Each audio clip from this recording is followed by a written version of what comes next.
The views and opinions expressed in these historical letters that may contain vernacular used in the World War II era, the post-war era, and the Cold War era do not reflect the views and opinions of any of the individuals involved with this project, including, but not limited to, the podcast's creators.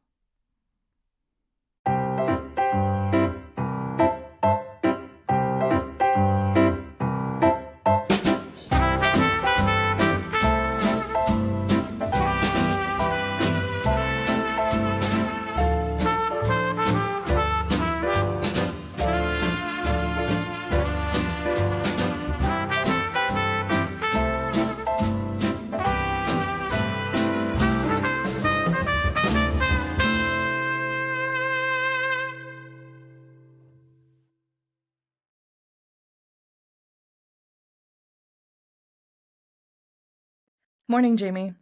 Good morning, Allison. How are you doing this morning? It's a lovely day. It's a lovely spring day. Oh, yeah. Well, I guess we're almost in the summer, though, right? So, Yes, we are almost there. yeah. It's almost there. But this is good. This is and by the time this episode airs, it will be in June. Yeah. Mm-hmm. So that will be nice. Well, naturally, in June, we're covering information from November. So as everybody's getting nice and warm, Sweetie's getting colder and colder in the content of this letter. This episode features one big letter from the end of 1947. This is actually the last letter we have from 1947. So for this episode, what we're going to do is we're going to let Sweetie tell her story of what happens at the end of 1947 as she's preparing for Christmas. And then we're going to get into some of the history of 1947. It's kind of been a while, but we want to catch up with what's going on in the world with things that she might not have mentioned in her letters in the past year or two since the conclusion of World War II. So we'll be doing that as well. So if anybody's ready for a good dose of world history, of American history, end of the episode, there you go. We'll make sure that you get to see that. Make sure, this would be like a point to pause the video, go get your David McCullough books on Truman. Jamie's got hers. I've got mine. Yep. As good libertarians with our copies of the biography of Harry Truman. But at any rate, we'd like to thank everybody for joining us this morning. We'd like to welcome any new listeners to the program. Thank you for joining us at the Love Sweetie podcast. If you're listening and watching on YouTube, if you could like, share, and subscribe to the videos, we greatly appreciate that. If you're on our audio channels, if you're on Spotify, Apple Podcasts, Amazon Music, all the others, if you could leave us a review, we'd appreciate that as well. And then, of course, please check out our website at www.lovesweetiepodcast.com. Especially if you're new to the podcast, there's a section called the timeline. You can very quickly catch up to 1947 if you just want a quick overview of where things are. So I usually don't bring that part of the website up too frequently, but I think it could be helpful to some newer listeners to know that that's there. So go ahead and check that out in the Sweetie's scrapbook portion of the website. But without further ado, Sweetie's going to start up her story for the end of 1947. 37 South Love Lane, Norwood, Pennsylvania, December 9th, 1947. Dear Mama, Daddy, Jean, sisters, Florence, and Maida and Frank. Well, once more, let's go to work on all of you at once. It has been a long time since I've written you, and no doubt I'm being cussed by each one individually. But as the little mouse said to the lion in the jungle, I've been sick. Well, not actually sick, but at least I got the miseries. Thanksgiving night, I brought Louis home after spending most of the day with Lou's folks. Lou had the duty Thanksgiving Day and wasn't home at all. Elizabeth spent the day with her future husband, who has promised her a ring for Christmas, and that left Marguerite and Joe, who had come from New York, Lou's mother, and me, and Louis. He had coughed some during the day, and I could see the cold was flaring up again, but put him to bed at 7:30 without his feeling too bad. I washed my hair and put it up and did a few little things, and when I went to bed at 10:45, I covered him up and thought he was okay. But he woke up screaming and delirious at 11 o'clock. He acted as though there was something on him, and he was trying to push it away. I talked to him, and he seemed to be able to recognize my voice and be soothed by it. But when he looked at me, he must have thought there was something crawling on me, for he tried to push me away and cried all the harder. Of course, I rushed for the aspirin bottle, gave him a whole crushed aspirin, and tried to soothe him long enough for it to start working. His temperature was 103.4, so I decided to give him an enema. But with him fighting imaginary crawly things, I had a terrible time holding him down and giving the enema. I couldn't see that he was getting better, so I ran to get the neighbors out of bed and call a doctor. Boy, was I sore. I called 3 doctors and couldn't get one to come down here to see him. The first said he was doing only asthma work now. The second said he had been out all night. It was then approaching midnight, and that he was going to bed right then. The third said, why didn't we call our own family doctor? And when I said my husband was in the Navy and we usually went down there, he said, bundle the kid up and take him down there. We wouldn't be his patients after tonight anyway. And he hung up. By then, I had left Louis alone too long and ran back to see about him and petting him. I kept him in bed with me, and when the fever let up a little and he began to relax, he started laughing, and I thought I couldn't get him stopped. I used a cold cloth and put it on his head and got him partially quieted. But it was 5 a.m. before he vomited up some more aspirin I'd given him and quieted down to sleep, and then he slept only 2 hours before his coughing woke him up, and then no more sleep. I called Lou's chief at the base, and I called the doctor at the hospital, and we took him down next morning. Of course, having had no sleep, he was limp as a rag, but that was the worst of the whole thing. He did cough some, even that is largely gone now, and he is once more on the mend. I guess Lou and I have it, though, because I've had a bad earache for a couple of days, and Lou is starting in on his death whoop, and coughs so very hard. I couldn't tie a ribbon around the sulfa bottle this time because I didn't have any. You sent me a bottle, Daddy, that got broken in the mail, and I asked you to send us some sulfa pills, and you didn't send those either. We didn't have any cough medicine for Big Lou, so we bought a bottle of Pertussin, and that gives Lou a lot of relief. We've taken so much aspirin that our supply is running low, so I'd appreciate it if you would send us some 1. Sulfa liquid, 2. Sulfa tablets, 3. Cough medicine if you can pack it well enough to make the holiday mail rush safely, and 4. Some aspirin. Worry, worry, worry. I was scared, and yet I had enough sense to do what I knew should be done, but maybe you think I didn't cuss those doctors, and while I cussed them for being home snug in bed, I thought of Daddy walking through snowdrifts to see sick kids, and then I got mean and cussed them all over again. I'm still sorely tempted to write into the bulletin and make my comments, well censored, public in the forum that appears each night. I guess they've all forsaken the oath they took on graduating for one of their own, vowing servitude to the almighty dollar. If cussing did any good, I saw to it that they all went broke this last week. I'm so glad it was a short-lived sickness and that he's better now that my thankfulness far surpasses my cussing. Oh my. Yep. Well, poor little Louis, like this, he is constantly sick. I mean, and of course she's not going to be like, oh, Louis is great. You know, you're not going to write about the stuff when everything's going well. Mm-hmm. But, oh man. And we talked about this in one of the other letters where she, you know, actually ended up leaving him at the hospital because Lou had to go back to the base and she was alone and they didn't want anything to happen in the middle of the night. And then this, to avoid this situation. Yeah. Yep. And then she mentioned she had to get to the phone and she had to call 3 different doctors. We'd like to remind especially our new listeners, there is no phone in this house. The phone is out at like a phone booth out on the sidewalk outside. So it's December. It's the middle of the night. She's trying to get a doctor there. She's out at this telephone and nobody's able to come out. They're just saying, nope, you're civilian doctors. You're just not having any of it. And they're just going to bed. Mm-hmm. Chester would never do this. Yeah. That's it. He'd get up at all hours of the night. We know. And that's what she's commenting on. You know, for our newer listeners, her father's a doctor. That's also how she's getting the hookup for all these medicines that she's asking to be sent in the mail.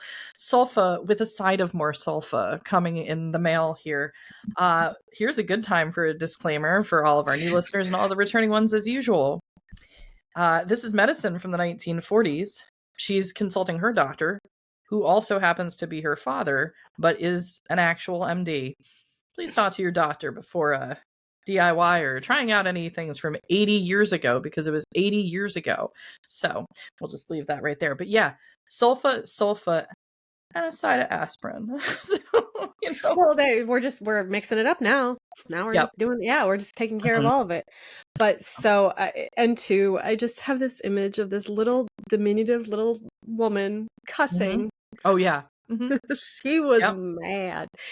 But luckily, she was able to get through the night with him. And then, get him to the doctor the next day. But such an ordeal. Yeah, such an ordeal. I'd be concerned about any kid's fever, going too high and things like that, and just trying to home remedy it as much as possible with the husband at the base. He's over at Willow Grove, from what we understand. So I can imagine. Yeah, this was probably very lonely. She's there by herself. She has no way. The family that she does have there, Lou's family, is not near her. Yep. She went to the neighbors.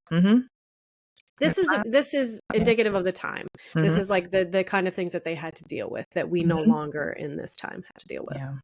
So, well, things start to turn around a little bit in this letter. So let's start the next part. Well, aside from the colds, we seem to be doing pretty well. The weather is not too bad. We've had no snow so far, though we've had a few chilly days. Nothing like you've had, though, I guess. Just how cold has it been there?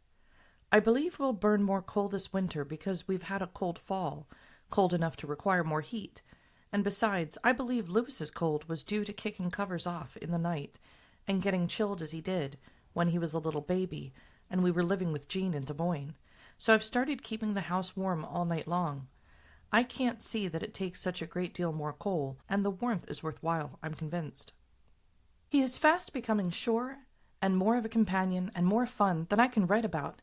He loves to help me wash dishes, wipe silverware for me. It is never dry, of course, but I try to go over it when he doesn't look. Scrubs his socks while I do the washing, dusts right alongside of me, and giggles delightedly. His talking is slowly improving, and he is putting sentences together. He tries so hard to get everything out that he gasps and pants and stops to think and tries again. When we wash dishes, he gets up on the chair and says, "Wash 'em didses. Wash 'em good. Mama a wort. Wash the dishes. Wash them good. Mama work." But I guess his inflection is as important as the words he says, for by the time he gets it out, I can hardly keep from laughing in his face. He loves his books, and we go through all of them on an average of once a day. He sings along with me, and it is lots of fun to listen. But I can't stop singing and try to listen to him, for he will immediately stop singing too and scold me. "Mama sing!" He is very excited about Shen Ka, and I know that Christmas will be much more exciting this year on his account, and I'm afraid that we'll have to spread it pretty thin this year too. We've decided that we will have to admit gifts for the adults this year, and the children will not make out any too well either. I'd thought I could make things for everyone, but I find the cost of materials so high that it is prohibitive too. I've started a few little things for the small fry that are taking all my time and energy and patience, but I guess that we will not be able to send very much to anybody, and of the things I do send, should you find them poor fits or not suitable, perhaps you can exchange with some of the other nieces and nephews, and let me know, and perhaps I can make something more suitable for one or the other. I've tried to guess at sizes and fits for the different kids, but you can't blame me too much if I remember them as they were rather than as they are now. I haven't had any picture of any one of them for so long I can't be blamed for it. That is a hint fired broadside. I've never had a picture of F to show to the Graham family. Susie has changed surely. I'd love to see how KM and R look, especially since R has had a haircut and is a big boy. M is walking, and maybe she could be coaxed to hold still for a picture with her big brother and sister. And besides, shouldn't there be some new school pictures ready to send out? I'm sending snapshots of Louis in his sailor suit as his 2-year-old picture. Jean already has hers, so I'll send each besides her. Elizabeth took it hurriedly and didn't take time to watch for shadows or facial expression, for which I am sorry. But it is better than nothing, isn't it?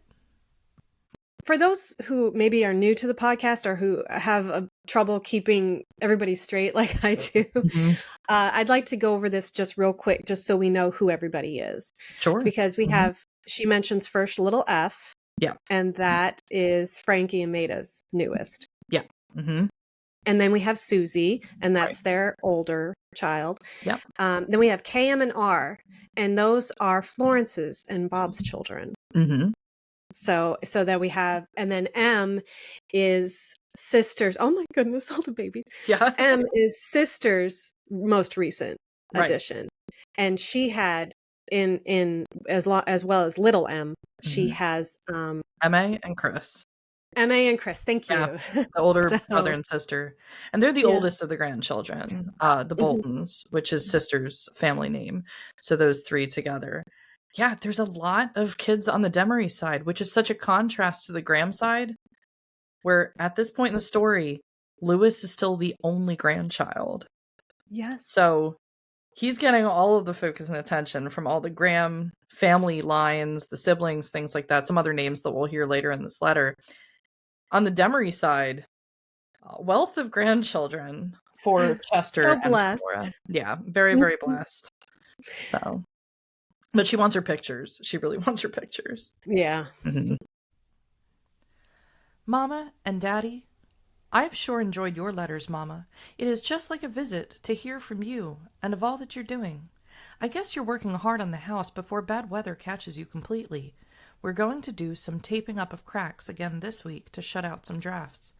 I'm sorry you didn't go to the turkey dinner with Sister's family.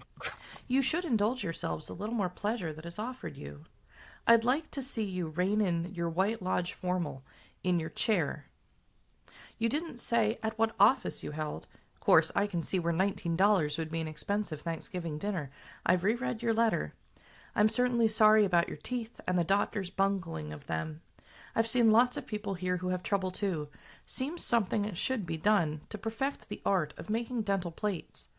I can't help but envy you the meat you write about. We buy so little of it because it is so high. But I can't help but gripe. We do buy eggs even at the outlandish price of 80 cents per dozen, but not much else. I'm certainly anxious to hear whether you do make the trip to Indiana. Do you know what I wish?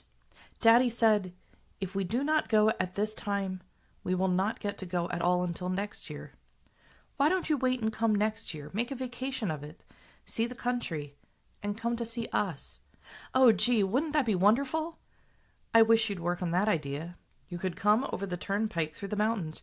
See Aunt Beau in Harrisburg. See New York and the ocean. Oh, Mama, and you could see where we live and how, gee, I get so excited just thinking about it that I wish I could make you excited about it by long distance. Think about it, Daddy, and come to see us when nice weather comes. Pick a time when you don't have too many urgencies. I'll come on. You certainly would enjoy the mountains, and I'd certainly love to see you both. Jean would come too. Jean, you come for me. Yeah, speaking of family members, especially for our newer listeners, oh wow, this feels like Kansas all over again. Yes, it does. It does. And she was constantly begging, and you could hear the excitement. Yep. Yeah.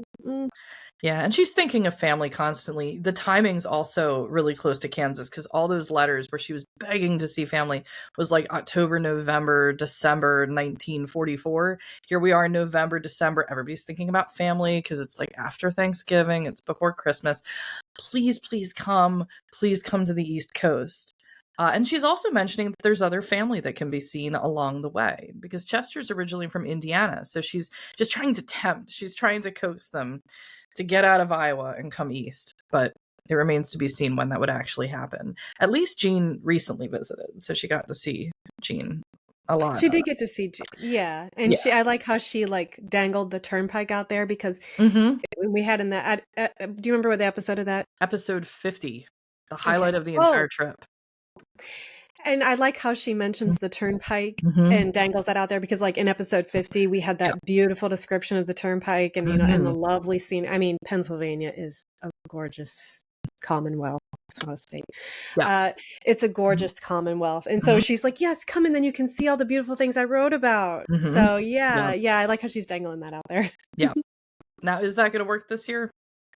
Not sure yet. But yeah, we'll find out. Sweetie's going to find out pretty quick because she's running out of days in 1947 for them to show up this year. But heading into the third part of our big letter for today's episode. Florence, thanks for the nice long letter you wrote.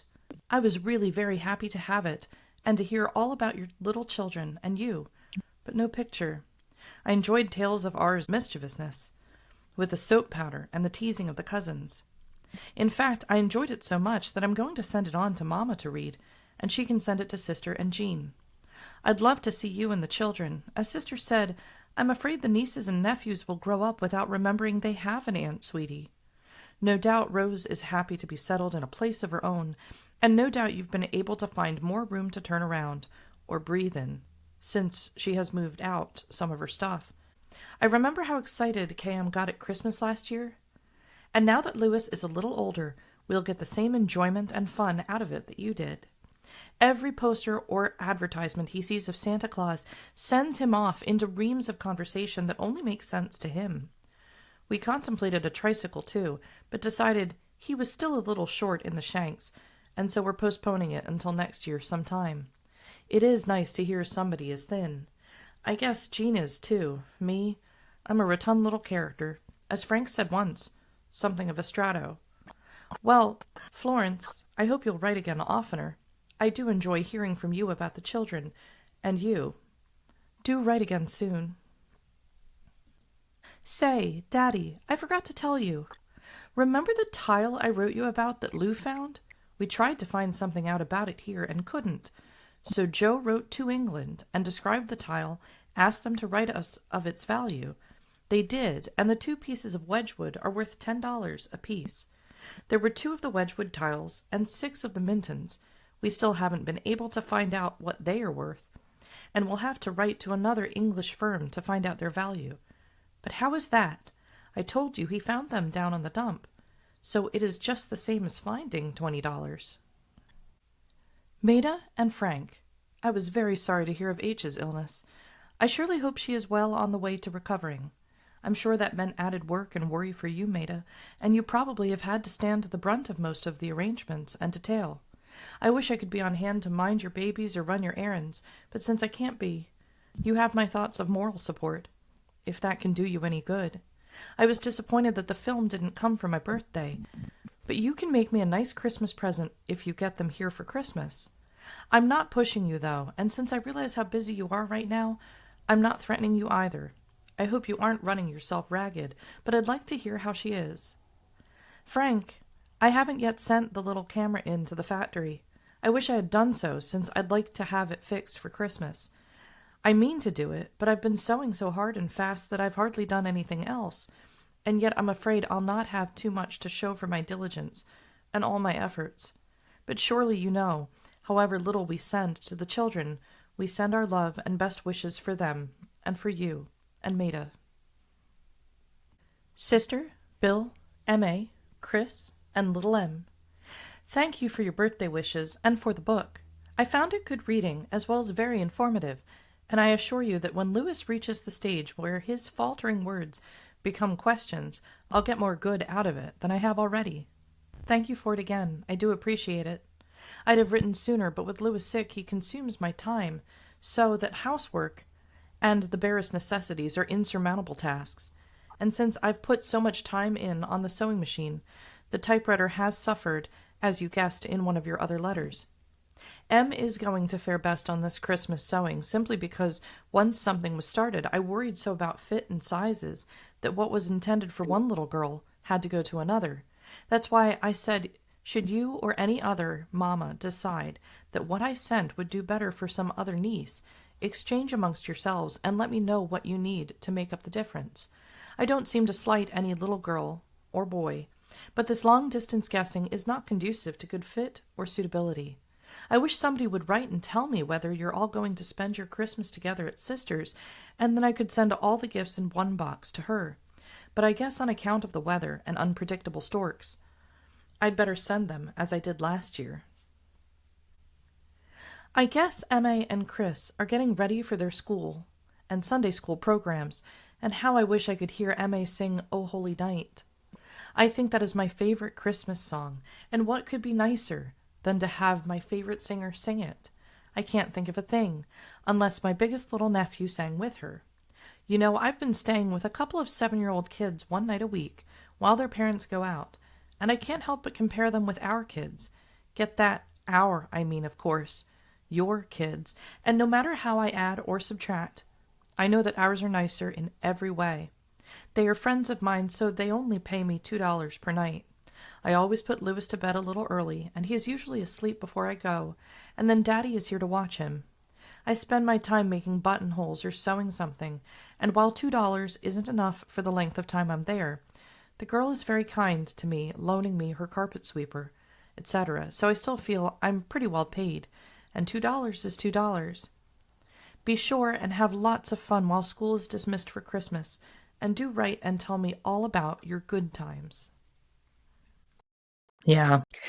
That was fun. Mhm. I want to point out too, there's always the regional dialect is different. Yeah. I've had conversations because I'm originally from Ohio, so like I have like a little bit of an accent.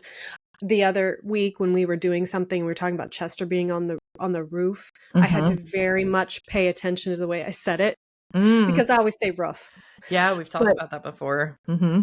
She called it a carpet sweeper. A carpet sweeper. And I know that some other people will call it a vacuum cleaner. You know, so it's different. So she called hers a sweeper, and I like that. But she's watching children. Yep. Like, so she's found a way to make a little bit of money. Yeah, a little extra. A little extra. And even though it's not as much as she would want, you know, it's also kind of like a favor that she's doing so that, you know, there's like some give and take there. Yeah. And I also love, and we're going to get even more of this, I love her transcription of Lewis's pronunciations of how he says things at this age. I don't know how many people documented this in letters. I haven't seen enough examples of this existing, of just, you know, when she's doing the dishes and he's talking about mama saying, and then she gives her translation right after it because she knows they're not going to know what he's going on about. So without her context, we'd have no idea. But I just love that she just keeps painting this scene and showing his development. And now he's starting to put sentences together. So there's a lot of translation that's going to be going on. Jean, you've no doubt had my letter by now.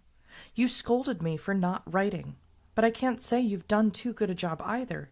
Now, I don't want to make you sore, because I know you've been working hard on your Christmas presents too, but I've been eating my fingernails off to my elbow waiting to hear about this friend of yours and what has or hasn't developed. That can be pretty painful too, chewing on an elbow, especially when I'm trying to sew. So if you want to help the little kid sewing out, you'd better write and tell me of your trip home with the man, and what he said and what she said. I've even missed hearing about Hazel and her dumb tricks and big mouth, and Benton and all the rest. So, thanks for your anniversary greeting from both families. It is the only one we got. We couldn't afford to celebrate, though I did go to the Sears and buy seat covers for the car. They were very expensive, but the stuffing was coming out of the seat, and if it hadn't had some protection, we'd soon been sitting on just springs, and so I thought it was a necessity as well as a luxury. It surely has dressed up the car, and my conscience is eased by the fact that we had to have something now. Oh, yes, I wanted to tell you about Elizabeth and her boyfriend. He is a German whose name is Brown, Braun, changed to Brown, Brown. He is short, stocky, balding, but very mild, pleasant, and apparently quite well-to-do. As I said, he is a widower without children, owns a house in Eden, religious churchgoer, and sings in the choir. He asked her to marry him, and said he'd get her a diamond ring for Christmas. She started looking around to find a ring she liked, and found one at a friend jeweler of her mother's for $200 that she liked very much. She told him about it, and he told her that was too much to pay for a ring, that he thought $100 or $125 was plenty. She's afraid it will be so small that she'll be ashamed to show it to her friends, who all sport lovely big diamonds, and she is just sick about it. She doubts that they'll be married before next summer sometime, and now her mother is saying he'll throw her over before time for the wedding. I think she is just plain mean, but at least Elizabeth still believes she'll get married. And so do I. Lou has 14 days for Christmas, and that will make it seem more like Christmas than it has so far. Part of that time will have to be spent working on the car, and I'd hoped he could get the old trains out that they had when they were kids and get them into running order for Christmas, since Louis is so crazy about trains. I supposed Elizabeth will spend Christmas with Bob Brown, and Marguerite, as you know, is working, and will have to work late on Christmas Eve. It is possible that they won't come over at all, and if so, we aren't going to have a big Christmas dinner as we did last year. With the price of turkeys so high, it is almost prohibitive anyway. Besides, Lou's birthday comes on the 28th, you know, and that calls for a little extra too. I'm tying a ribbon around my sewing machine for Christmas, and for Lou, well, I may go a little beyond my financial abilities and buy him a drill that he is eating his heart out to own. I rationalize it by saying if he doesn't drink and doesn't blow his money, as so many of the neighbors do, he is entitled to a reward of some kind, and while I can't afford it, he's a good man, and so I'll try to get it for him. Mama, I have a confession to make. I told Lou you sent me the money for my birthday, which, by the way, went towards buying the first pair of shoes I've had in nearly 2 years, and believe me, I'm certainly grateful to you for them, since I'd had the other pair half soled and re-heeled so many times that there was nothing left on top to sew to. But I didn't tell him that if there was anything left over, it was to go towards his birthday. He feels as though he's the leftover from the family anyway, and I know how you meant it. But I was sure he wouldn't see it the same way, so I just didn't say anything about that, and here's what I ask.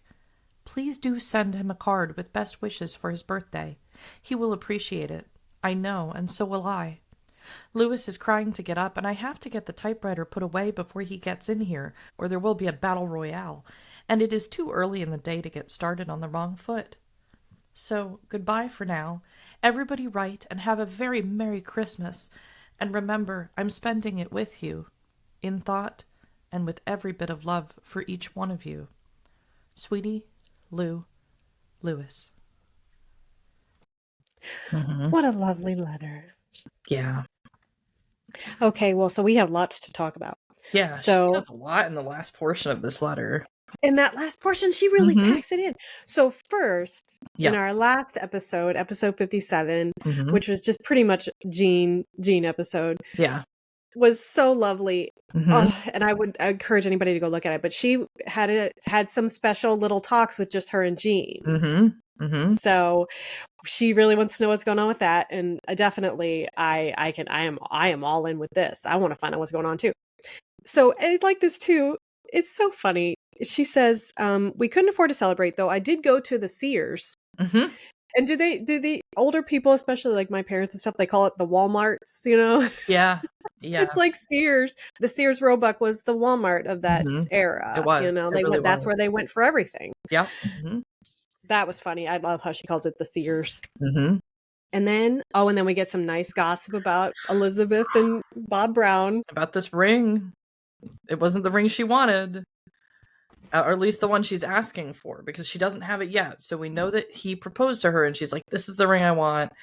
And he's like, that's too much to spend for a ring. And the first thing she's concerned about is the diamond won't be big enough for her to show her friends. Oof. So we get a little insight So, into Det's personality, mhm.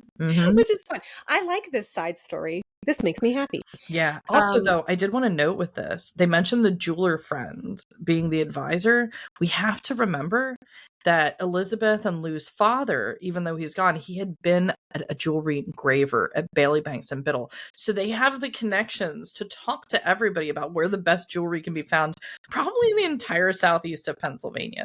So she's going to be very judgy about jewelry for sure. So I love that there's that little note, because it just hints at what had been, that her father had been working for Bailey Banks and Biddle. So yeah. I love that name too. Right? Yeah, I just want to say Bailey Banks and Biddle. It sounds very British. That's what more I'm than thinking. anything. It sounds like a Harry Potter thing. I'm really reading Harry does. Potter right now, so that's where I'm at. But Biddle's a very famous name around Philadelphia. I'm not going to get into it now.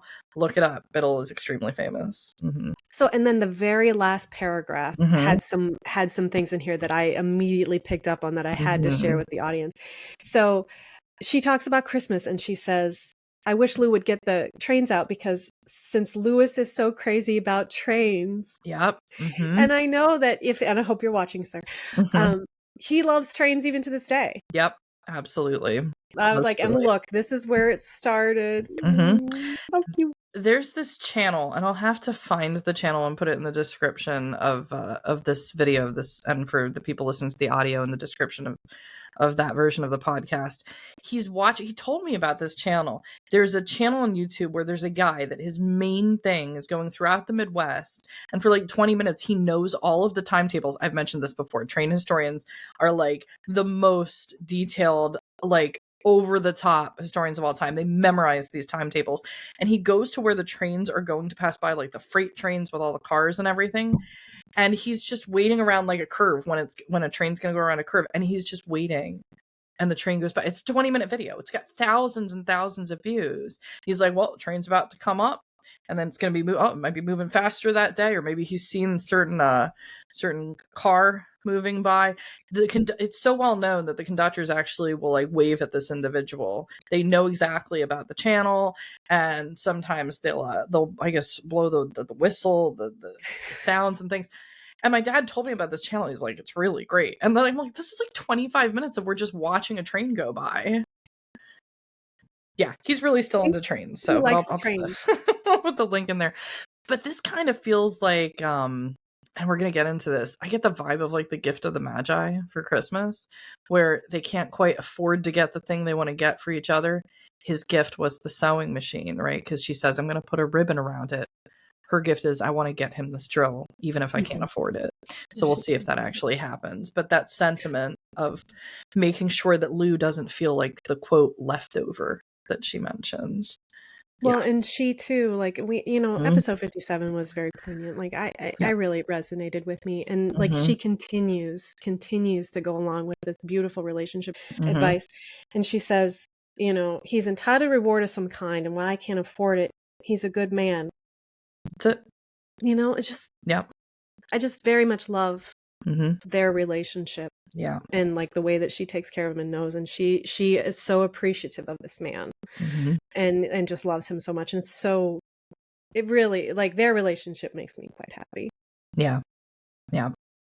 But that's it for this letter. This is the final letter from 1947. In the next episode, we're going to get I'm just going to say it outright, the recap of Christmas. So we'll find out what didn't happen with trains and drills and all these other things, and about the ring. We'll find out about the ring too. Gotta find out about the ring. But for the rest of this episode, I wanted to kind of catch up 1947. It's been a bit since we've really had a good dose of what's going on in the world. Now, in the whole first season, we had all of World War II going on.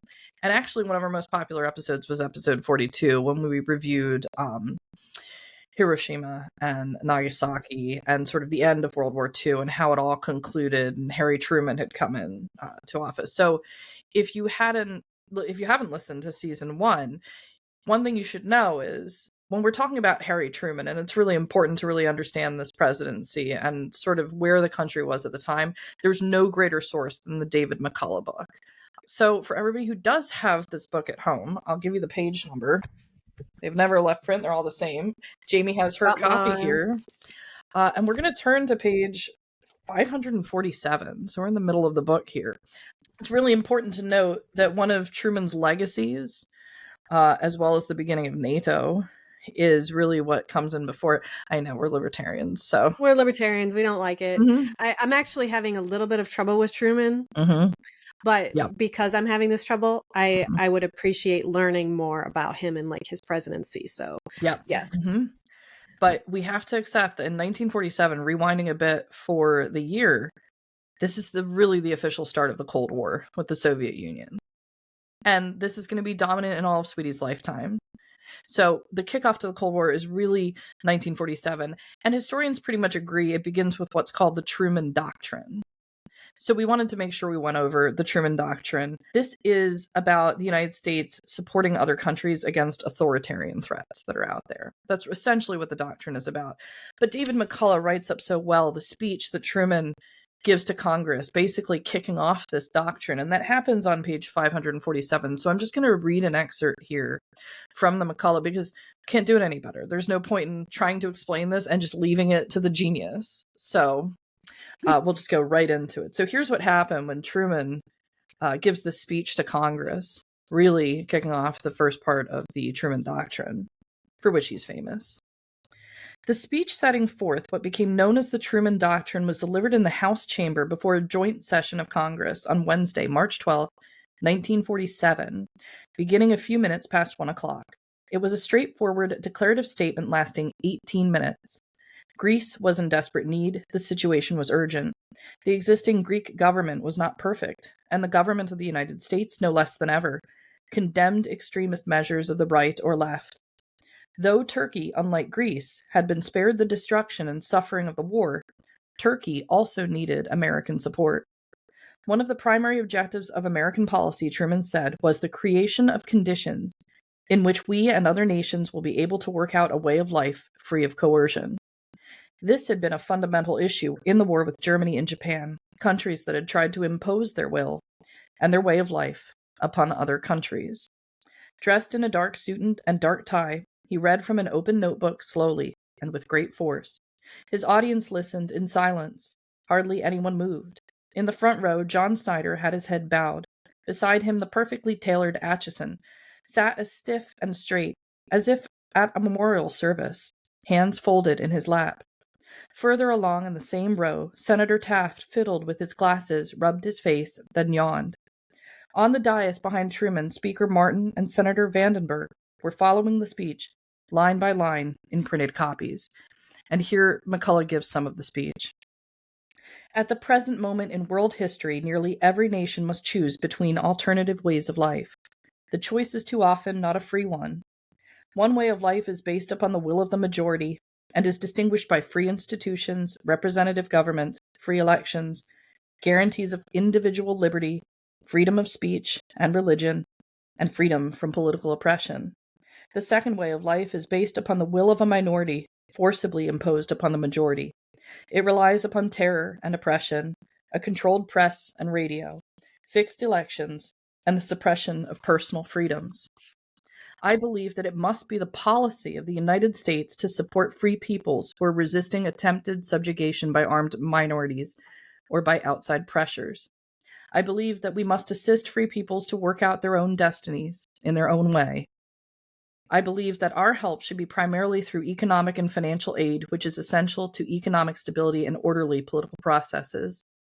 Should we fail to aid Greece and Turkey in this fateful hour, the effect will be far-reaching to the West, as well as to the East. We must take immediate and resolute action. And then McCullough describes the scene a little bit more here. To many who were listening there in the chamber and over the radio, it seemed an odd, ironic time for a crisis. The United States was the richest, strongest country in the world, and prospering as few could have ever imagined. Production was up. Incomes were up. There were few strikes. There was no more waiting for new automobiles, no meat shortages any longer. White shirts, nylon stockings, fishing tackle, and golf balls were back on store shelves. Because of the GI Bill, more than 4 million veterans were attending college, as most never could have in other times. Yet the speech seemed disturbingly like a call to arms. Well, I told my wife to dust off my uniform, an ex-soldier enrolled at the University of Oklahoma remarked to a reporter. The cost of winning the war had been $341 billion. Now $400 million was needed for Greece and Turkey. This is a serious course upon which we embark, Truman said at the finish, and the look on his face was serious indeed. I would not recommend it, except that the alternative is much more serious. If we falter in our leadership, we may endanger the peace of the world, and we shall surely endanger the welfare of this nation. The entire room rose in applause, but as Atchison later wrote, it was more as a tribute to a brave man than a unanimous acceptance of his policy. Truman, holding the closed notebook with the speech in front of his chest with both hands, nodded to the applause left and right several times, but he never smiled. It's just, I know, right? And Yep. just like what he says here, Right. when he describes the two ways of life. Yeah. Mm-hmm. I mean, how perfect was that? Right. Because we cannot have a second way of life based on the will of a minority forcibly imposed upon it. That right there. Yeah. Like that's where a lot of problems will start. And it Mhm. relies upon terror and oppression. Like these are not, this is not the American way of life. He Yeah. describes the American way of life like we are Mhm. Americans. Oh, I Yeah. love it. You know, where the will of the majority distinguished by free institutions, Yeah.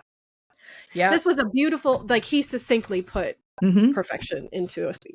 Right. But, however, Mhm.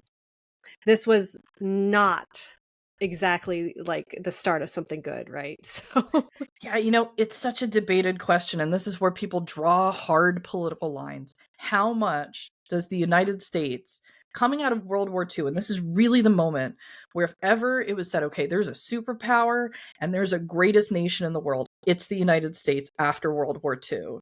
World War One, the other countries of the world were getting there. I was at the World War One museum in Kansas City, and that's where Truman is from. He's right outside Kansas City. That's where Independence was, where Truman was.